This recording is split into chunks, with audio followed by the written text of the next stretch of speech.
How's it going, guys? Thanks for joining me on my small engine repair channel. Today's video is on this Toro CCR 1000 two-stroke single stage snowblower, and the problem we're having with it is it'll only run on choke or partial choke. So let's take a look at it, see if we can't figure it out.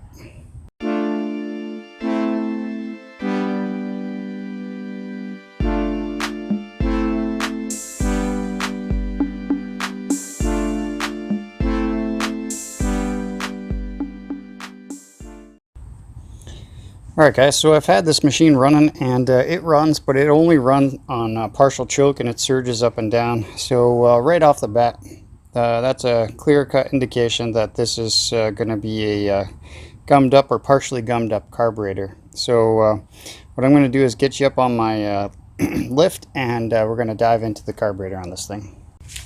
So to get into here where the carburetor is, there's 1, 2, 3, 5/16 bolts.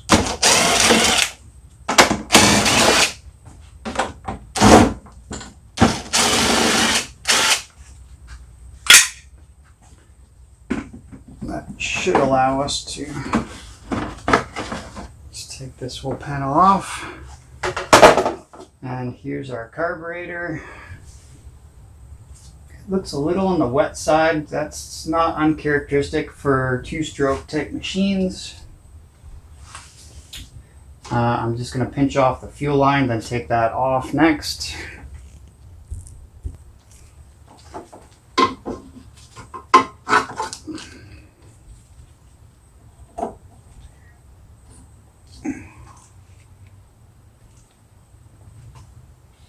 And I might get a little bit of fuel that comes out.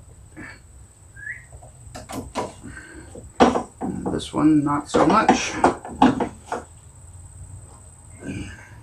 Now you have a primer line that goes up to your primer bulb that goes up the top of the carb here. I'll get that in a second. And then looks like you've got some Torx screws here, one on each side.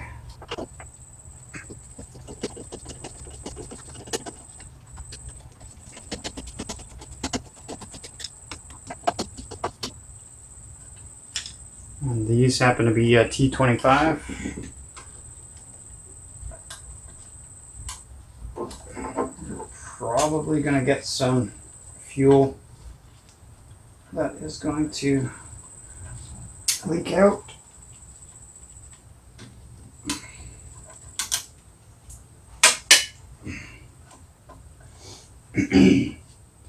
Now there's a linkage up here as well that we're going to have to take off. This looks like it is a Z-bend, so you have to pull it down and then rotate it. Oh.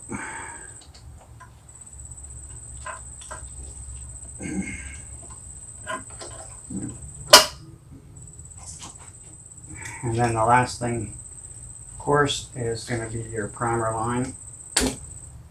So carb's off here now. We're ready to bring it up to the bench and clean it all out.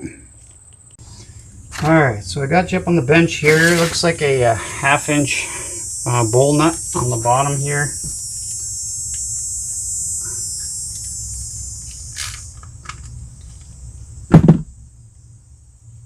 I'm curious to kind of see the condition of the fuel comes out of here, so I'm going to kind of tilt it upwards, try and keep as much of the fuel in there as I can.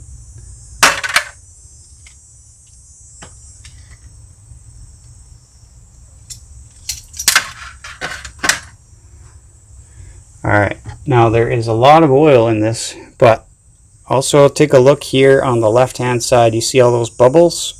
That is water that's in the carburetor.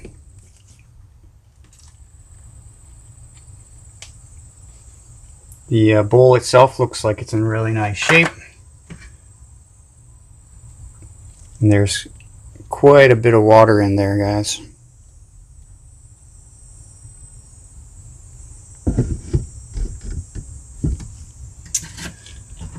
Alright. The bowl gasket itself looks like it's in pretty good shape. It's pliable. There's no cracks in it.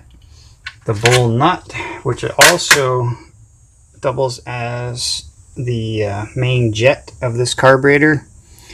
The fuel comes in here and then comes out the top through orifice there. I'm going to kind of run a piece of wire through that and see if it's all clogged up.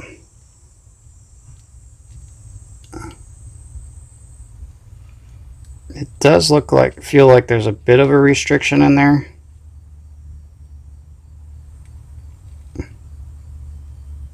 But it is going through. We'll come back to that in a minute. Okay, so the next thing we're going to do is take off the float.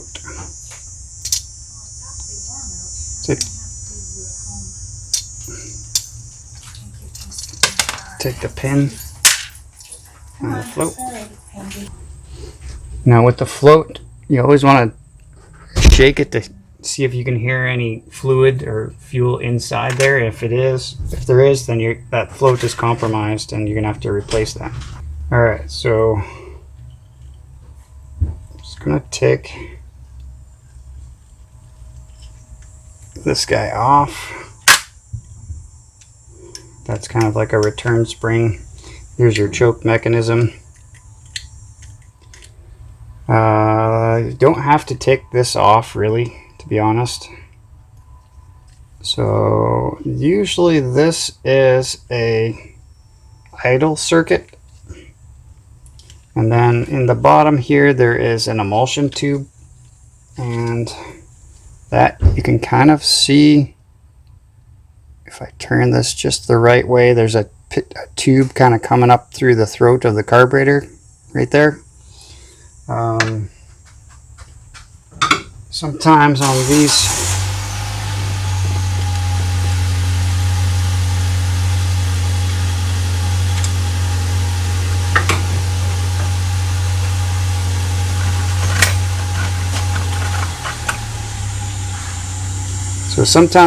you can pop these emulsion tubes out if they're metal ones, but sometimes they're in a bit of a precarious spot. You might not be able to get at them.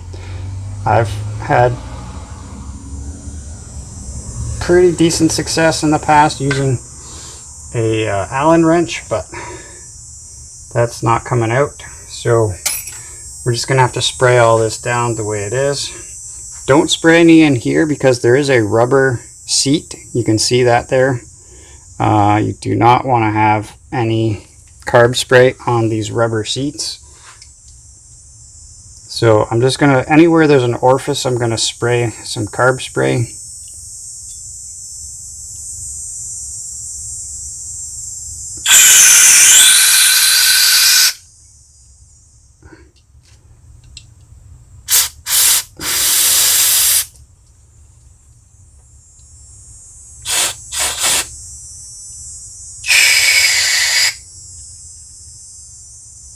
Sometimes there's little orifices, little holes in the side of the inside of the carburetor. I don't see any on this one.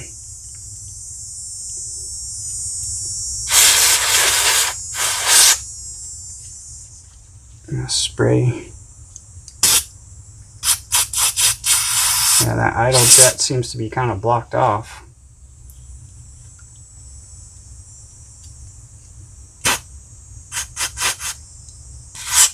Oops, I kind of did spray a little bit there. I'm going to put a little bit of this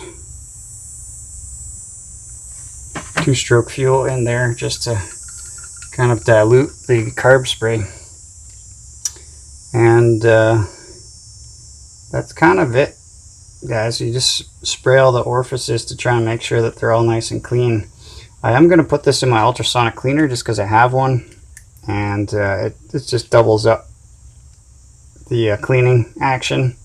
So I'm going to go ahead and do that. I'll come back and we can put it back together, reassemble everything. The other thing is you don't want these bowl gaskets that are made out of rubber. Anything made out of rubber, including these gloves, if you get them soaked in carb spray, they just kind of expand and swell up. So we don't want that to happen with our needle and seat.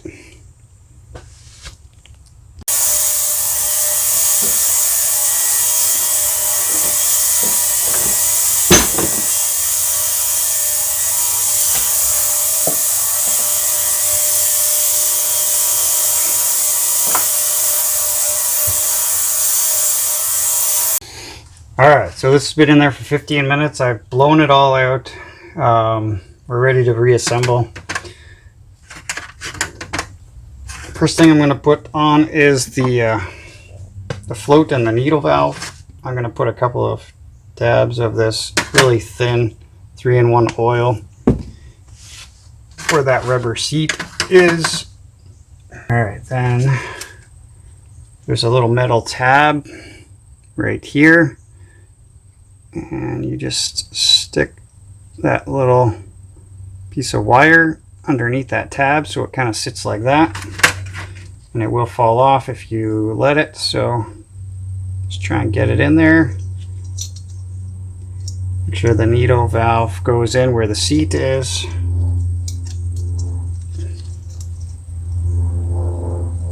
And I didn't get it in there properly, so I'm going to retry that.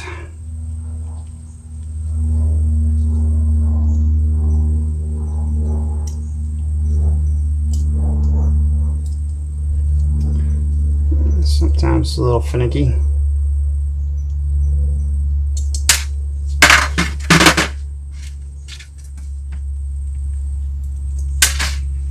Especially with these gloves on. I should probably take one of these gloves off. Okay.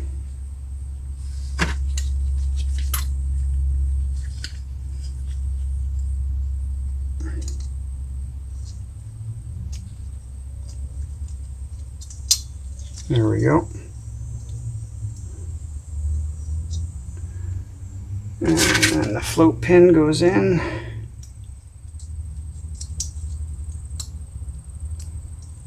Alright, so now this float should be pretty much level with the base of the carburetor.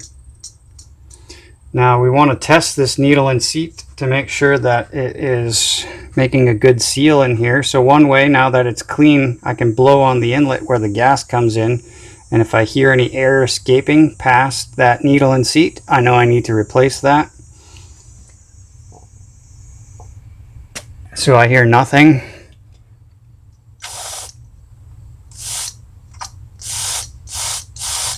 Alright, so it's making a nice good seal. Then I can go ahead and put my O-ring back on for my float pole gasket, I should say. Then, as far as these Tecumseh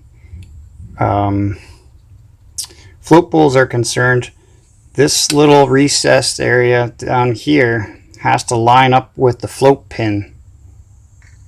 So it lines up just like that. Just stick that on there and get my bowl nut gasket, and then I can tighten that down, and you want it fairly tight.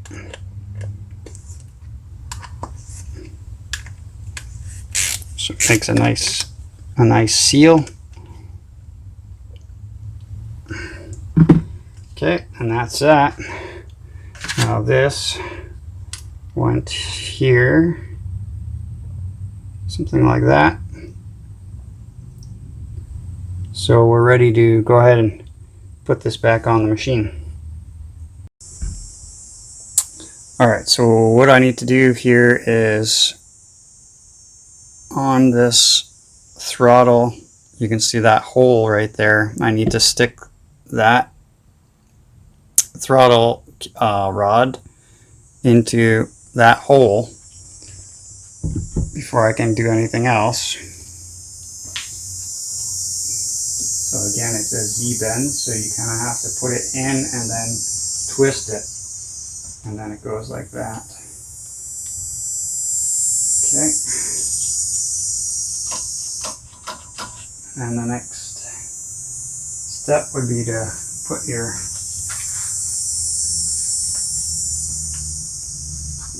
screws back in.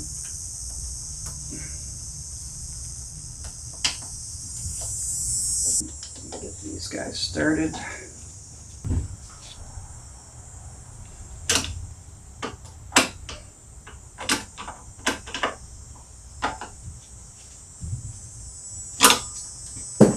So what I was kind of fiddling with was this little arm and this little spring, and you can bend this arm, this little tab, out this way to get a higher RPM, and then back in this way to have a lower RPM. So then I got to put on my primer line, my fuel line, rehook that back up. And then before I put this cover back on, I'm going to test this all out after putting some fresh fuel into the tank. I'm going to test this out, make any adjustments here that I need to, and then we're going to go ahead and button this up. Hopefully it's going to be running nice and smooth now.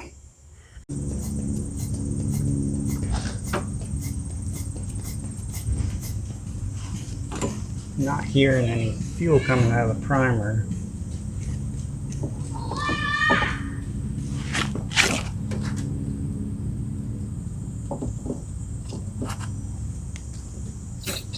There we go. Okay, choke's on, key is on, primer is primed. Let's see if it'll fire up.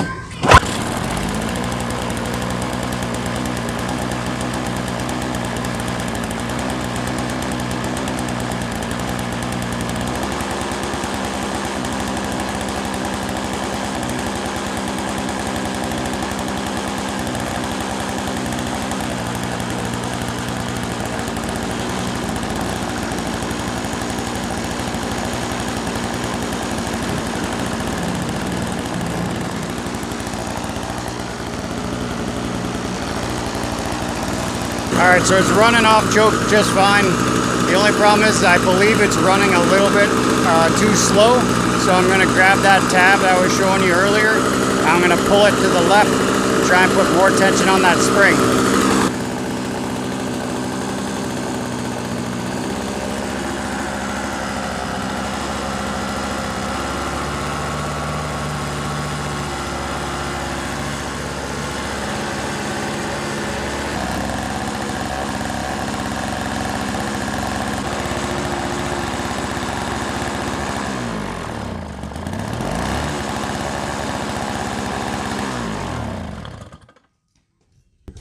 Alright guys, so I'd call that one a success. I got the RPMs back up to where I wanted it. Now, you would probably want to use a tachometer, but I've been working on these for a while now, so I kind of know where I like to have it sounding for the RPMs, but I think we're going to call this one a wrap. Everything looks like it's working perfectly. The augers are spinning nicely.